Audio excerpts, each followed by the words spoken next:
we've slowly but surely made the progress to get to where we need to be. And one bad year really can change things for you. If we had expected this to occur when we went through the budget process, we would have taken that into consideration. So the issue now is this kind of came after the fact of building our budget. So it just felt it important, really, that we needed to have a discussion with this board on the issue. Moving on, is there somebody that's sitting down and saying, why did we have a bad year? Is there somebody that's, some people that are looking at it and say, is it the age of our employees? What's going on to make this increase? Was it the winter? Did a lot of people fall on the ice? I just think that we have an aging population, and we just unfortunately had some sick people this year. We're catching up to where the average has been. You know, towns have been taking 8%, 10% all along, and we were hovering very much lower than that. And it's like when you flip a quarter 5 times and you get heads all 5 times. Well, if you do it 1,000 or 10,000 times, you're eventually going to get to, the average. And I think we were just running below average. If that's a bad analogy, I apologize. But we're running above average. I think the flipping of the coin is kind of catching up to us. We're just catching back up to where everyone's been. So do we think this year's an anomaly, or this is normal for what it's going to be in the future? Listen, it could be an aging employee population. We could see this trend continue. We hope it's an anomaly. One of those. Yeah, anomaly. We've had a lot of bad luck, and a lot of our employees and employees' families have had some real bad hardship cases this year. And our major medical, the ones that go over 125, it was shown last night that we had about 6 of those during the course of the year. And 3 years ago, we only had 3. But that's not, it's the ones under, it's under. Because once we get to 125, the company's paying for it. Right. But to get to 125 is a lot of premium there, too. So here's my question, though. Considering that we finished with the budget this year and it's going to the town referendum next Thursday, and we have enough money in the reserve to take care of this overage to 26%. So if we can make it through 1 year, what we have to be cognizant, I don't think we need to change anything. What we need to do is be cognizant the following year that maybe we need to increase that line item to make up for the shortfall. Would you say that that's an accurate assessment of how we can handle this? I'm concerned about keeping the funding at 12.2%, because I believe if we do the renewal at 12.2%, we will have cash flow issues within that fund when we get in the last quarter of the fiscal year, perhaps even before then. So what are you suggesting? If you look at, and I've had discussions with our benefits consultant, and perhaps asking them to prepare another renewal document for us, somewhere between the 12.2 and the 26, which would be approximately 19%, and because then we're sharing the cost with the employer and the employee. Because at the end of the day, if we do not have enough cash, we're going to have to come before the boards to do some form of a special appropriation. And the way our claims have been trending, it's really, I'm very concerned if we do just say, okay, we'll take our chances and keep it at the 12.2%. Do you think that we should plan on doing an appropriation to replenish the fund balance going into this year, regardless of what we come up with in terms of the percentage? I would just recommend that we watch it very closely as we go into next fiscal year and go through the year. I think perhaps if I take the 5-year analysis and take the oldest year off and start with the new year, and we can watch it month by month and see how we're doing compared to this year. Hopefully we'll see it we will see it move on the decline. But one thing, I will state is every year in August, we have a high claim amount, and that's, for the most part, all of the teachers, the education people, taking care of their annual needs. It's just a historical, because I've questioned that, and they no, that's because you have your teachers that are doing all their annual medical, so you have a spike in every year in August anyway. So, because that's like early in the year, so you wouldn't. Whatever. So I think we should, as a town, both Board of Ed and town government, plan for at least 19% and adjust our budgets accordingly and make decisions and adjust our budgets. Bottom line is, we got to go out and find 200,000. Board of Ed's going to go out and find a whole lot of money too. Their budget was budgeted for 4% increase, if you remember that, and that came up. So just to get to their 12%, they're in trouble. And now they got to go from 12 to 19. It's $1 million. It's 800,000, whatever it is. It's a whole lot of money, and and they know that. But if we don't do that, if we just do the 12 and plan on it, we have budgeted for 10 and we're in the 12 and we just scrape a little here and there, and we end up at the end of next year depleting the health insurance fund down to zero. The next year at this time, if we're putting the budget together, we got to start with 20% increase just to replenish, plus whatever the increase is, another 20 maybe. So we'll be at a 40% increase. Which goes back to the question, though: is this an anomaly this year? Right, and we don't know, but 19 is splitting it in half, and hoping that we get some good luck, and that some of the people that were ailing are healed, and we don't have more. I mean, these aren't just trip and falls. These are cancers and some bad stuff that's happened to some of our employees and families. Now, healthcare goes up according to our health insurance providers. It goes up 10% a year. So we should be at 10% to start, and then we had the blip. We've been blessed. We've been lucky that we've been under that 10% for many, many years. And again, the average is just catching up to us, and then some. Are any of these, or what percentage of these claims are work-related? Do we know that? Something happened on the job? That'd be workers' comp. That's workman's comp. okay. So I got to tell you, it's 0%. Yeah. Technically, anything on the job is workman's comp. And of course, that's gone up a little bit too. We discussed our liability insurance a while back, a 15% increase. So, I'm moving forward with a 19%, assuming we're going to go into next year, needing to find a 19% increase. And we're having discussions with the Board of Ed. Of course, they're in a different place, budget-wise. Yeah. But we gotta make decisions based on this is the number we're going to be paying out, more than likely. We got to make those kind of decisions now. Do we not buy the truck? Do they not hire the teacher? I mean, we have to all make these decisions now, because otherwise, then it's shame on us for not making good management decisions this year when we're at a 30 or 40% next year. I think it sounds like a plan. It's the only way to go. It's going to hurt. Yep. But this goes back to the discussion that we've had about care here and about getting out of the self-insurance business. And is there a group of people that we can get together to investigate what is, and I don't want to sound not appreciative of this. You guys did a great job in reducing those, fees that we get from the administrator. I mean, kudos to you. That's a huge savings. But is it time to maybe think about getting out of the self-insurance so we don't have to look at these major swings? See, what's going to happen is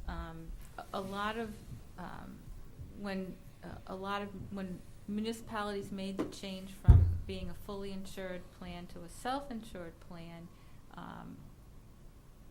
historically you were getting large increases every year, because if you have a bad year like this, the insurance companies build in so that they're keeping a reserve for you. They're not just going to, if they expect your claims to be $7.9 million, they're going to make sure they have that 20% corridor.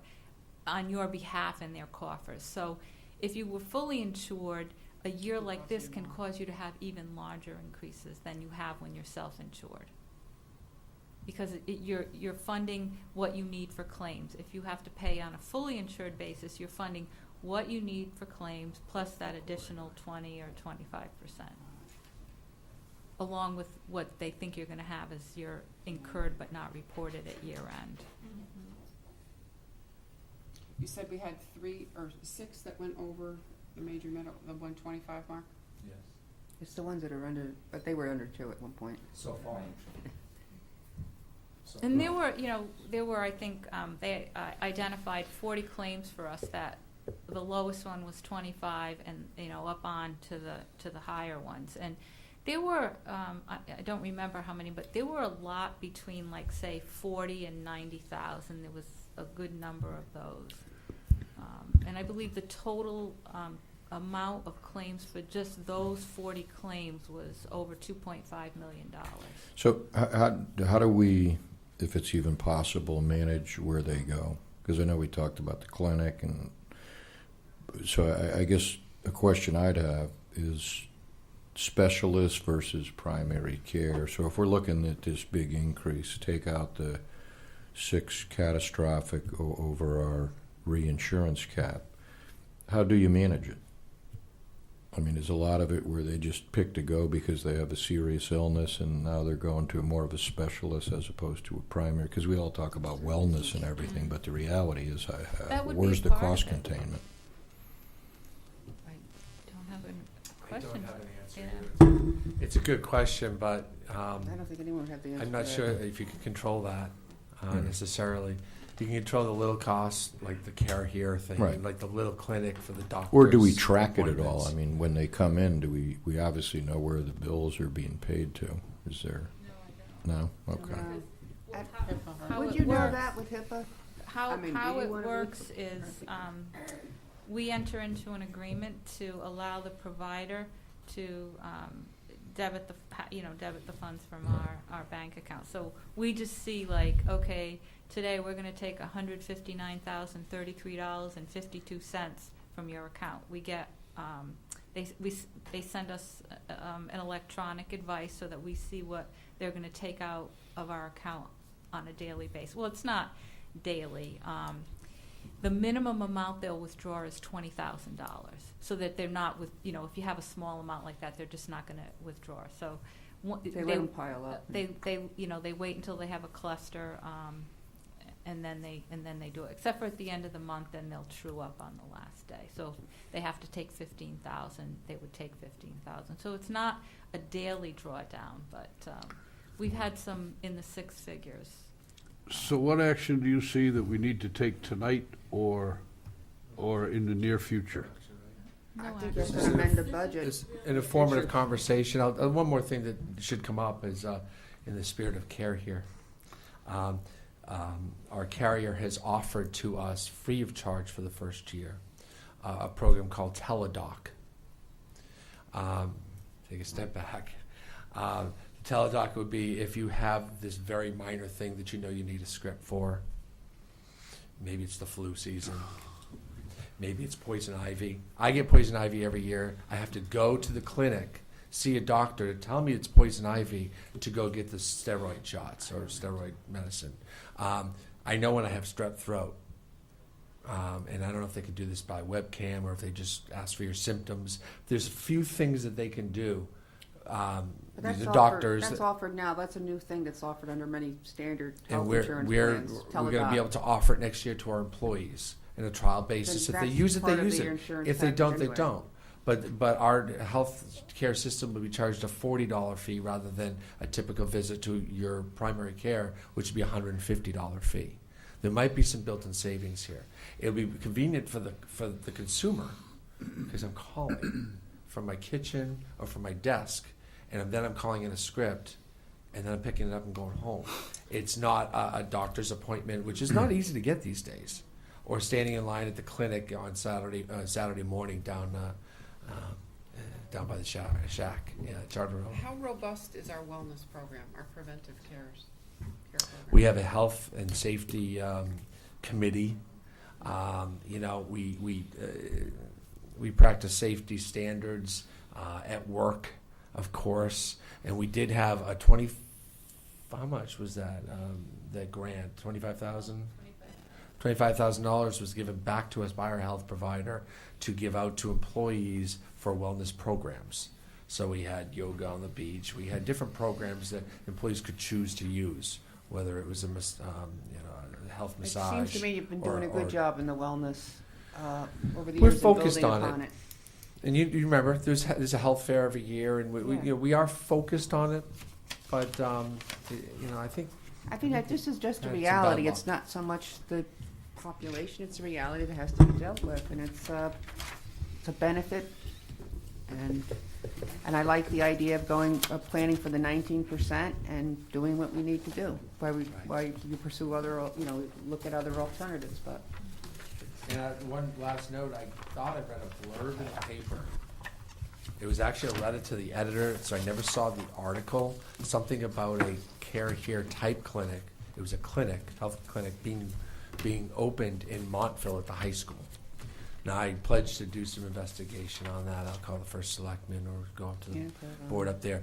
So there might be another area of town that might be trying this that we could then see how it works. Mm-hmm. And it could be a future. It could be a couple towns coming together on this too and taking the risk together. That way the clinic's not open 15 or 20 hours a week, but it's open full time, and it would make more sense to me And if we'll it be was. employing some local, The Right. local hospital. provider. It might be. Yeah. All right, Thank you, Anna. Thank you. Very nice, thank you, Anna. thank you. We'll move to new business. First item is a discussion and action on tax collection suspension list 1999 through 2013 in the amount of $35,283.97. Mark or John?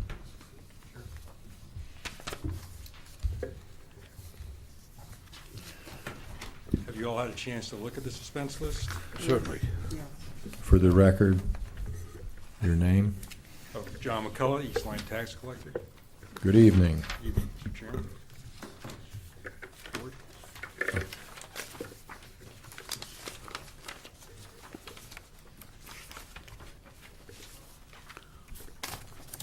Would you like me to read the cover letter or just have any specific questions? Once these are suspended, say if some miracle happened, and that individual or that account, I'll call it the accounts, were able to be reactivated, are they ever, or once they're suspended, that's it? There's still live bills and they can be collected on. As a matter of fact, this year we've, including interest, collected about $9,500 against bills that were on Do suspense you list. ever farm out the suspended accounts to like a collection agency to go sell them, let them chase them? I haven't as yet. Okay. Is that a possibility? It is a possibility. I've considered it, and I may act on that. Mr. Chairman, based on the fact that we had this in our package and were able to review it, I move that the tax collector be authorized to transfer such taxes to the suspense tax book in the amount of $35,283.97. Second. Any discussion on the motion? Hearing none. All those in favor signify by saying aye. Aye. Opposed? Abstention? Motion carries. Is there something I need to sign, Yes, Karen? Mr. Chairman, I'll just read my section, and then you can follow up. I hereby certify that to the best of my knowledge, each tax on the attached suspense list numbered 1 through 7 has not been paid, is deemed to be uncollectible at this time, and should be transferred to the suspense tax book in the amount of $35,283.97, included years 1999 through 2013. Dated at the East Lyme, Connecticut, this 13th day of May, 2015. Respectfully submitted, John H. McCullough, CCMC Tax Collector. Thank you, John. Do I need to read mine into the record, or I just sign that? It's your choice. I think I can just execute it, right? Just sign it. You have two here. Okay.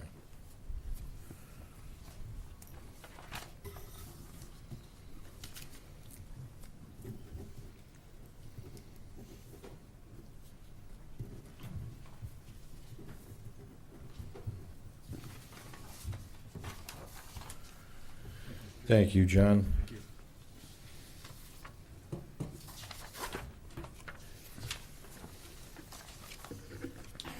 All right, our next item is a special appropriation in the amount of $3,667.82, the EOC security camera.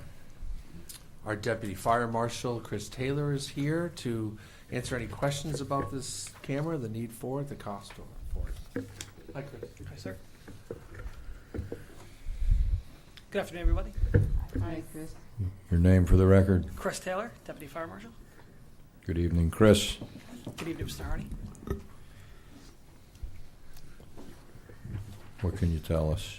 We're replacing our server that runs our video cameras. Over the last year and a half, 2 years, we've added about 4 more cameras to it.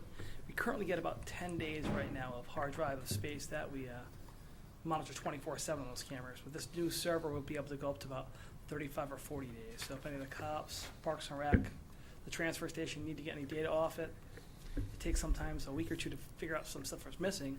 We can go back and try to figure out how it was taken or damaged or stolen. And as you'd see, this is grant money coming from a specialized Yeah. grant for purposes like this. Move to approve a special appropriation in the amount of $3,667.82 to budget account 0170-725-224-006, and parentheses, NSEP equipment, and parentheses, and revenue account 01-04-400-401, parentheses, NSEP grants, and parentheses, for the purchase of a new security camera server for the Emergency Operations Center. Second. Any discussion on the motion? Just on the wording, that the word "and," you're really pulling from revenue account 04-400-401, correct? You're pulling from. Mhm.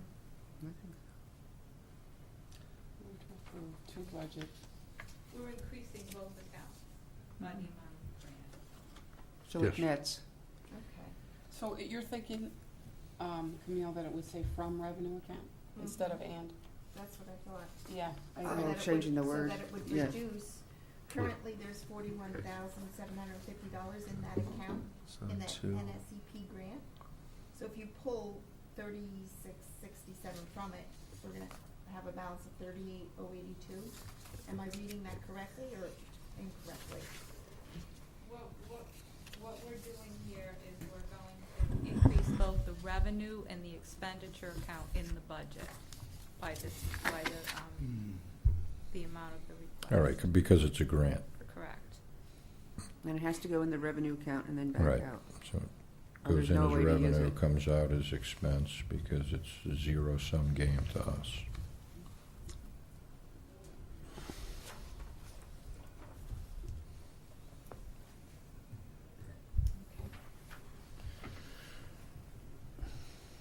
So we'll leave it as and. Any other discussion on the motion? Hearing none, all those in favor signify by saying aye. Aye. Opposed, abstention, Thank you. motion carries. Thank you, Chris. Thank you, Chris. I know you put in a long day and appreciate you coming out here tonight. Okay, next item is an appropriation and transfer for the police department overtime. Overtime is expended today at $1,024, and we estimate needing an additional $43,765 to make it through the end of the fiscal year. Each shift has an officer. Each shift, an officer takes any type of leave time. Impacts minimal patrol staffing pursuant to the collective bargaining agreement. We are required to fill it with another officer on overtime. Someone's out, we're going to put someone else in on overtime. In addition to dealing with that stipulation, we had 2 officers out for a substantial part of the year on workman's comp injuries, and another officer left us to serve our country. So we, again, needed to fill that. So And also, Here I we think are. you've been keeping us informed that this was coming and the reasons Right. thereof. yes. I have a question on why we're taking it from where we're taking it. If I look at grant overtime, there's $32,300 remaining in the grant overtime Next. under the police department, and there's also $11,000 left in vote overtime. why are we taking it out of the account where we have leftover money from the regional interconnection and not taking it and making it an interdepartment transfer? So the grant overtime, when we expend from that account, we get a grant revenue. So we don't ever transfer from the grant revenue account. And then, Okay. if you recall, at the end of the year, oftentimes we'll carry over the remaining balance because there's a difference between our fiscal year and so you're 6 months the lag. the federal fiscal year, because their fiscal year begins on October 1st and ends on September 30th. So, Yours is you know, July those, to June. oftentimes they're rolling amounts. So it would not be appropriate to take it from that account. The department had a few other accounts where they were going to have shortfalls, and I believe they requested an interdepartmental transfer, some from the boat overtime account. Okay, Is that also that you probably couldn't use that grant fund depending what the specific use was for the grant, if it was like overtime for something else? But- And you would have to then take out 1/16 if it had something to do with the grant. Yeah, so more or less. Yeah. Is that true? Because on July 3rd, I thought that we moved grant funds out of a grant fund account to fund regular payroll in the amount of $12,400. So What grant was that?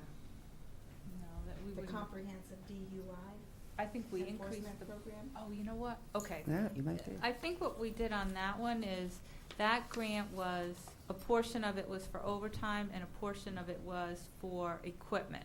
So we allocated a portion to the equipment we had to purchase under the grant, and then the remaining portion to the overtime account. And that was grant related? Yes, I believe Okay. that was the one for the rural speed enforcement. So in addition to giving us funds for the overtime, they also gave us funds to purchase a couple of the radar guns to detect the speed. Okay, so my question is,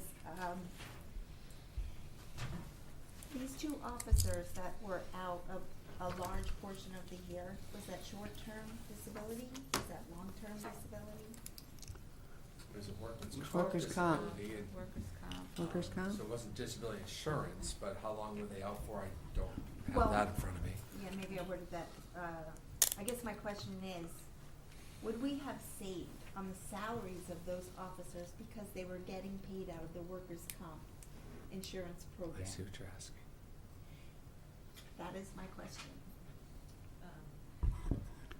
Okay, so that one's a complicated one, but when we get to the next item that's on the agenda, we had quite a large amount we paid out in banked holidays to the officers, and we had 2 officers retiring during the fiscal year that we had to make rather large accrued leave time payouts to them. We had no prior knowledge that they would be leaving during the fiscal year, and therefore we didn't plan for it. So those were driving factors for the salary account. And then the other piece of it was when we took a new officer on to start training him for when the other officer was leaving. So that, all impacted the salary and overtime accounts.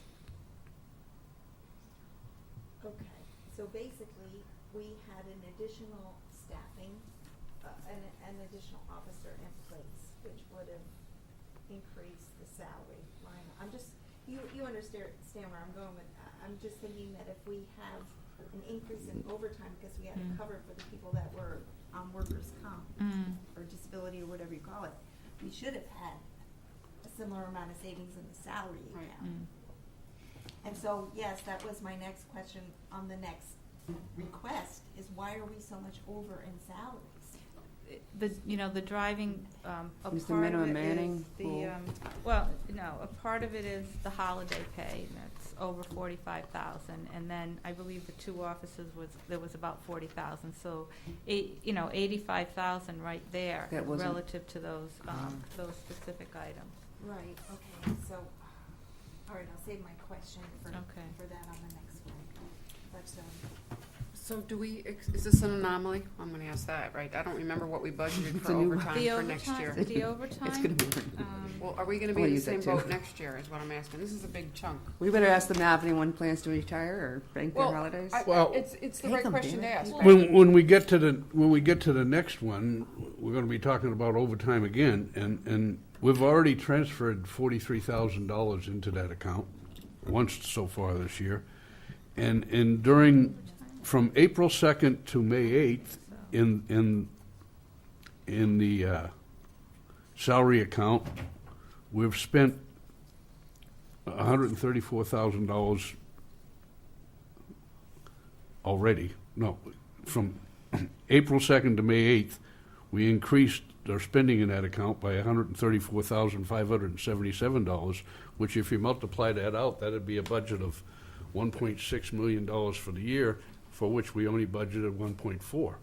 So I have the same question. What are we doing for next year? Because it's still about 1.4 million. And if you look at that, we're going to have to transfer money into that again next year, to the Well, police officer's salary account. in this year, in the subsequent year, we have 2 new officers that are starting at the bottom of the scale, replacing officers that were at the top of the scale. So there's quite a difference, because if you remember during the budget process, that was one of the reductions we made because of that. Yes, I do. Okay. But we also accounted for the fact that we now have 2 more sergeants as well. So when we made the reduction, we couldn't make as much of a reduction as we would have been. How if many we didn't have sergeants the do we have now? 5? 8, 8? 1 for each shift, 2 for each shift. Wow. Okay. Not 2 for Not each each shift. shift. 1 No. per shift. 1 per shift. But Okay. they'll work 7 days and there's vacations. Yeah, and oh, all- yeah, all I that. know, it's yeah. 1 per shift. So these 3 officers, are they back working now? Are they off disability?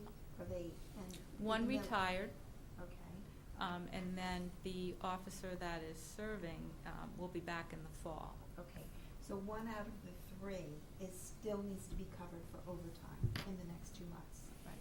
But 2 do not, because we're gonna pay them out in the next. Well, one's already position. been paid out, and one will be paid out. So my question is, we're $3,000 underfunded right now in the police overtime budget. We've got 2 months to go in this fiscal year. How are we going to spend $40,000 in the next 2 months in overtime if this situation no longer applies? The argument for needing additional funds for police overtime is that 2 officers were on workers' comp, 1 retired, 1 came off workers' comp, and 1 is in the military, who's still serving in the military. So in my mind, I'm thinking we still have to pay the overtime to another officer to replace the one that's on military leave. And Is then, that $20,000 a month? well, and then the other one is the officer that's retiring at the end of this month. They'll still be 1 short until they replace that officer. So for an entire month,